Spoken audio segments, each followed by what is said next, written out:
The K-12 experience for me was pretty miserable. I actually failed out of high school with a 0.9 GPA. I genuinely think you have to work pretty hard to get that poor of a GPA, but it just didn't work for me. It turns out the system isn't a good fit for most people, and we accept this as just the nature of things. But what would it look like if instead of 20% of kids thriving academically, we had 90%? What one kid can do, most all kids can do under highly favorable conditions. We've known that for 40 years.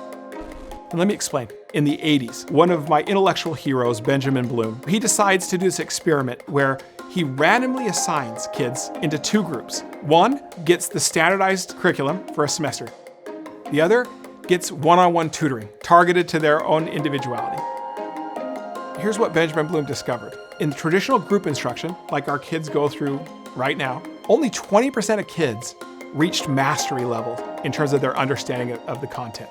In contrast, 90% of the kids in the tutoring environment, the mastery environment, achieved mastery level of competency. I mean, think about that. 20% versus 90%.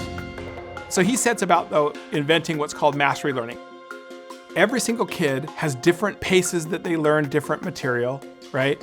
So if I want to go to Algebra 2, why in the world would you let me out of Algebra 1 with a C? Do I really understand it? If I did, then why am I getting a C, right? And if I didn't, I'm gonna have a really hard time in Algebra 2.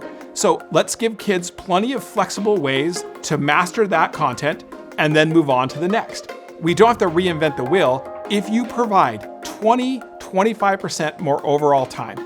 That's it. You can get to the levels that Benjamin Bloom talked about. We can choose to double down on a 19th century one-size-fits-all system, or we can go the way of mastery learning, mentoring them to take control of their own learning and preparing them for meaningful work, whatever that is.